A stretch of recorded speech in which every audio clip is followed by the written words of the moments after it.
उत्तर प्रदेश को नया डीजीपी मिल चुका है। नए डीजीपी सुलखान सिंह के सामने कई चुनौतियां हैं। हालांकि सुलखान चार्ज संभालते हुए कह चुके हैं कि गुंडागर्दी बर्दाश्त नहीं की जाएगी। सुलखान 1980 बैच के आईपीएस अधिकारी हैं। सुलखान सिंह के क्या है इरादे, राज्य की कानून व्यवस्था को चुस्त दुरुस्त बनाए रखने के लिए उनका क्या है प्लान, जानने की कोशिश की हमारे सलाहकार संपादक अनुराग श्रीवास्तव ने। आप भी सुनिए हिंदी खबर के सलाहकार संपादक अनुराग श्रीवास्तव की डीजीपी सुलखान सिंह से यह खास बातचीत।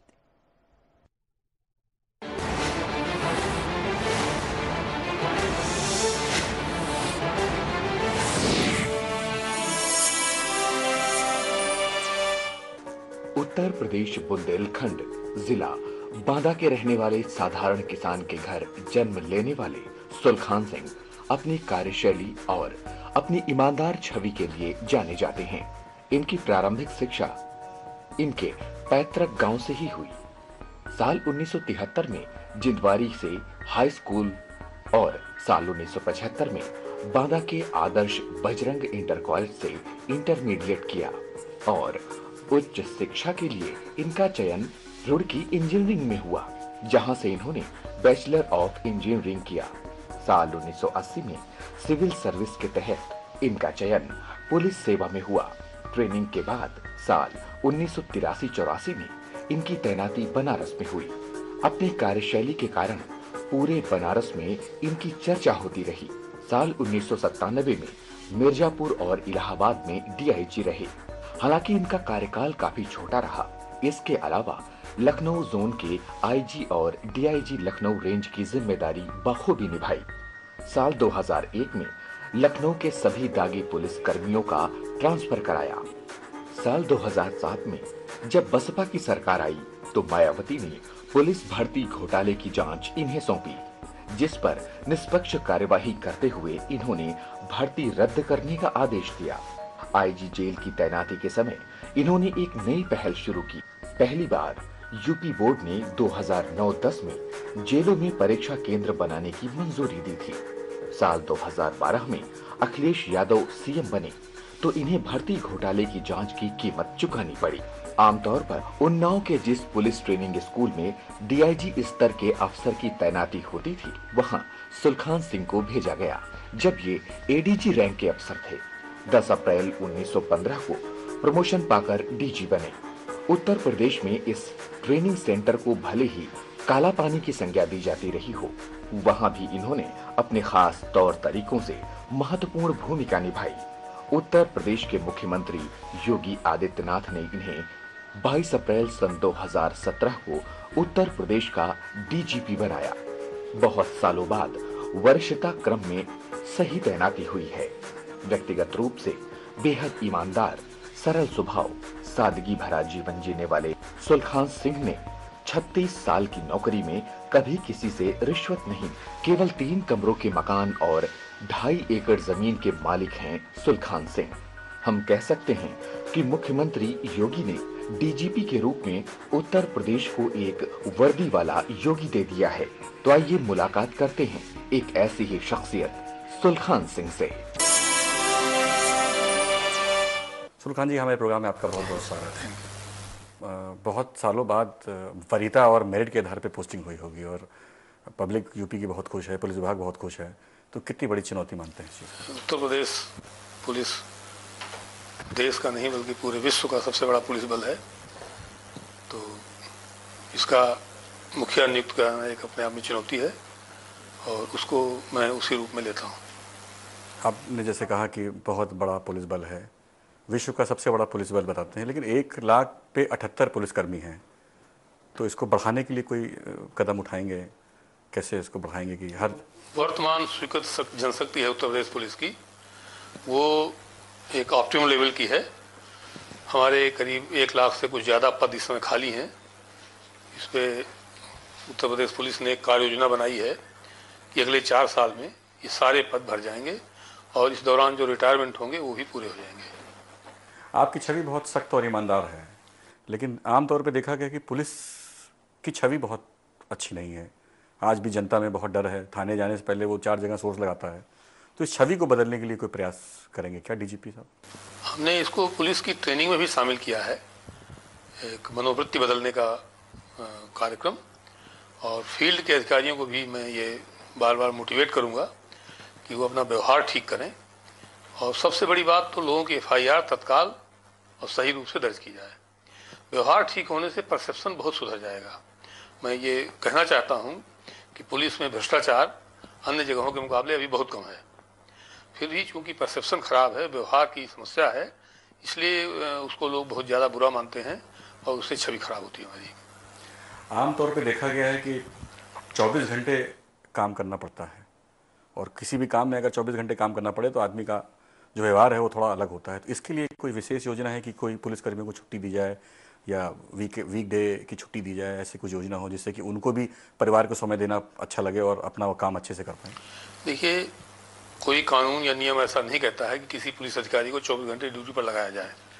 हम लोगों को ट्रेनिंग में यही सिखाया गया था कि ड्यूटी लगाना और ड्यूटी की बदली सुनिश्चित करना, समय पर अवकाश देना और अवकाश के स्थान पर ड्यूटी सुनिश्चित करना, ये पुलिस अधिकारियों का, खासतौर पर प्रभारी थानाध्यक्ष और क्षेत्राधिकारी का विशेष दायित्व है। पुलिस लाइन में RI का ये दायित्व है, और ये पहले से ऐसा होता रहा है कि ड्यूटी के साथ ही उसकी बदली का व्यवस्था की जाती है, और ड्यूटी आमतौर पर 8 घंटे की ड्यूटी से ज़्यादा नहीं लगाई जाती है। ऐसा ही होता रहा है, कभी कभी गलती से या लापरवाही से भी कह सकते हैं, लंबी ड्यूटी लग जाती है, लेकिन वो उचित नहीं है। हम लोगों को ये ट्रेनिंग में सिखाया गया है कि दंगे जैसे हालात में भी ड्यूटी लगा करके उसके तुरंत बाद उसकी बदली की व्यवस्था की जानी चाहिए। ये हमारा एक प्रोफेशनल प्रशिक्षण है, और इसको हम लोग लागू करेंगे और ये सुनिश्चित करेंगे कि सभी लोगों को पर्याप्त विश्राम ड्यूटी के बाद मिले। खास तौर पर जो रात्रि ड्यूटी करते हैं उनको अगली रात्रि को विश्राम अवश्य मिलना चाहिए। इधर देखा गया है कि गौ रक्षकों के नाम पर उपद्रव होता रहा है।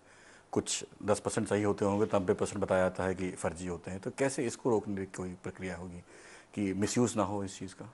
किसी व्यक्ति को भी सही या गलत किसी तरह की कोई कानूनी कार्रवाई किसी व्यक्ति के खिलाफ करने का अधिकार नहीं है, वो गौरक्षक हो या कोई और ग्रुप हो। ये गलत है और हम इस तरह की विजिलेंटिज्म को बिल्कुल अलाउ नहीं करेंगे। गोरक्षा के संबंध में भी अगर कोई सूचना किसी को प्राप्त होती है तो उसका यही दायित्व है कि वो पुलिस को सूचित करे, न कि स्वयं कोई कार्रवाई करे। हमने ये संदेश साफ कर दिया है और हम लोग इसमें सख्ती से कार्रवाई करेंगे। जब से आपने ज्वाइन किया है तो देखा गया है कुछ जो बीजेपी के लोग हैं या कहीं पे थोड़ा सा मिसगाइड हो रहे हैं, गलत वार्ता बात कर रहे हैं, पुलिस से दुर्व्यवहार बढ़ रहा है। सहारनपुर में सांसद जी की घटना हुई, तो कैसे इसको रोकेंगे कि कैसे इसको रोकें? देखिए, अभी हाल में जो आगरा में घटना हुई है उसमें कई लोगों को गिरफ्तार किया गया है और सख्त कार्रवाई की गई है। भीड़ को बल प्रयोग करके डिस्पर्स किया गया है। ये हमारी ट्रेनिंग का पार्ट है। शासन इसको बिल्कुल पसंद नहीं करता है, न टॉलरेट करेगा कि कोई पब्लिक प्लेस पर डिसऑर्डर पैदा करे। मुख्यमंत्री जी के बड़े स्पष्ट आदेश हैं इस संबंध में, और सहारनपुर की घटना में भी सख्त कार्रवाई की जाएगी।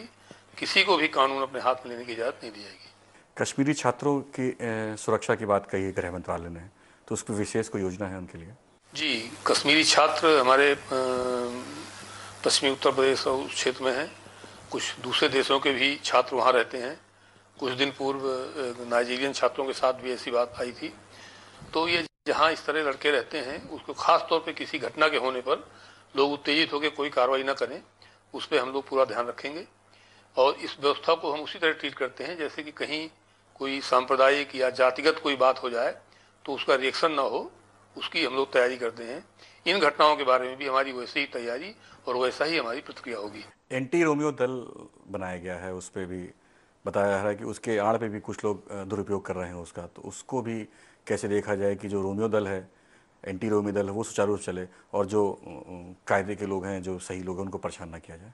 इसमें हम वीडियो कॉन्फ्रेंसिंग करके सभी को ब्रीफ करने वाले हैं और इसमें रिटन इंस्ट्रक्शन भी जारी कर रहे हैं कि प्रत्येक स्क्वाड को लिखित में स्थायी आदेश दिया जाएगा कि उनको क्या करना है, क्या नहीं करना है।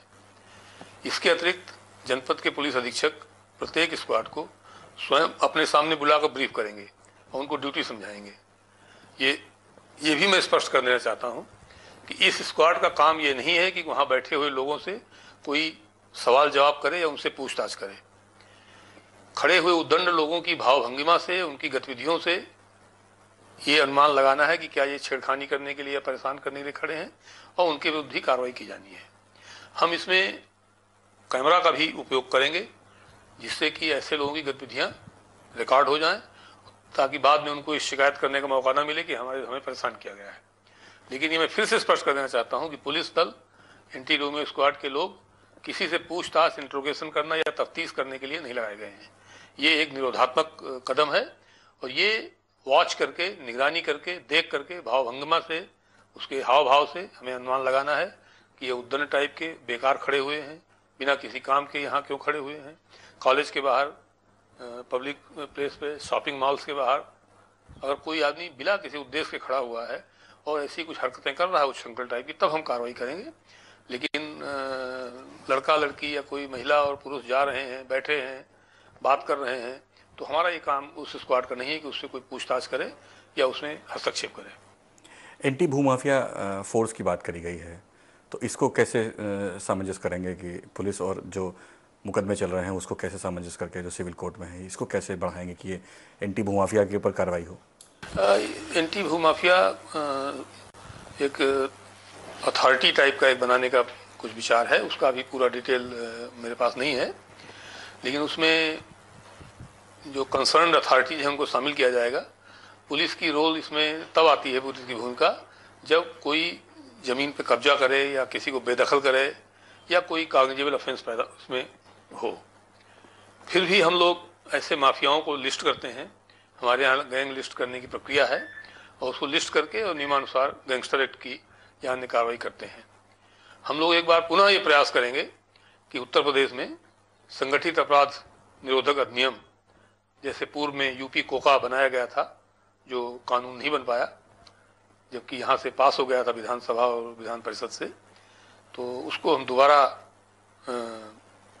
लेजिस्लेट करने का प्रयास कराएंगे। अभी हाल ही में 625 पुलिसकर्मियों पे आपराधिक मामलों में लिप्त होने पे हटाया गया है पुलिस उसमें, तो कोई स्पेशल कार्रवाई होगी उनके खिलाफ भी, जिनको लगता है चिन्हित करने का? मुझे 625 के बारे में जानकारी नहीं है, लेकिन कोई पुलिस अधिकारी अगर अवांछनीय गतिविधियों में लिप्त पाया जाएगा तो उसके खिलाफ अप्रोप्रिएट कार्रवाई जरूर की जाएगी। कहा जाता है कि आपको सुलखान सिंह जी को हमेशा ईमानदारी का फल नहीं मिला है, उनको हमेशा उसका नुकसान उठाना पड़ा है, तो अब कैसा लग रहा है सरकार में डीजीपी जैसे पद को मेरिट में आने पे? ईमानदारी तो अपना फल स्वयं है।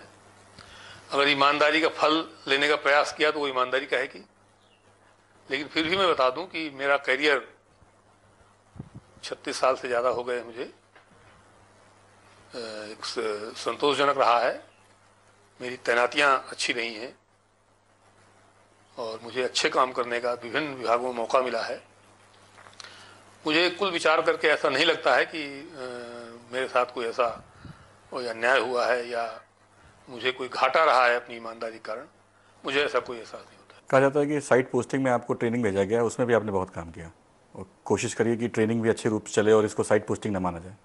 हम लोगों को पोस्टिंग मिलती है, तनख्वाह मिलती है, सुविधाएं जनता देती है अपनी जेब से, तो जहाँ भी रहें वहाँ काम करना चाहिए जितनी अपनी क्षमता है, और हमने सभी विभागों में जहाँ रहे हैं इसी तरह से काम किया है, और मेरा यही मूल मंत्र है अपना। सवाल तो बहुत हैं, लेकिन आप चूँकि व्यस्त हैं इसलिए एक आखिरी सवाल कि आप सादगी पसंद हैं और पुलिस में भी अब स्वास्थ्य की बात होनी चाहिए, तो कोई योग जैसी प्रक्रिया या उनको स्वस्थ रहने की कोई प्रक्रिया हो जिससे कि मानसिक रूप से स्वस्थ रहें, शारीरिक स्वस्थ रहें, तो आगे अच्छा काम कर पाएँ, कोई ऐसी योजना विशेष पुलिस बल के लिए? उत्तर प्रदेश पुलिस में सब इंस्पेक्टर और डिप्टी एसपी तथा कांस्टेबल के सिलेबस में उनके ट्रेनिंग पाठ्यक्रम में योग प्राणायाम शामिल कर लिया गया है।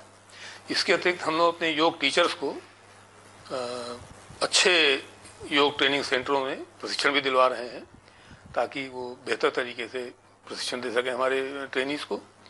साथ ही साथ हमने मेडिटेशन के बारे में, ध्यान के बारे में डिफरेंट संस्थानों से संपर्क करके और उनको अलग अलग प्रोग्राम ट्रेनिंग सेंटरों में आयोजित कराए हैं।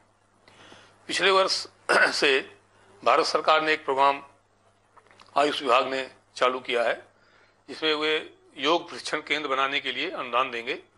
हमारे लिए भी मंजूर हो गया है वो अनुदान। सभी जनपदों में और बड़े पुलिस ट्रेनिंग सेंटरों में योग प्रशिक्षण केंद्र खोले जाएंगे और बड़ा उसमें अच्छा एक प्रशिक्षण हॉल बनेगा, और टीचर्स के लिए भी उसमें अनुदान की व्यवस्था की गई है भारत सरकार ने। तो वो हम जब जिलों में हमारे केंद्र बन जाएंगे तो जो इस समय सर्विंग पुलिस ऑफिसर्स हैं, कांस्टेबल से लेकर उच्च अधिकारी तक, उनको भी हम रोटेशन से सभी को योग का प्रशिक्षण दे पाएंगे, जिससे उनको अपने दैनिक क्रियाकलाप में लाभ होगा।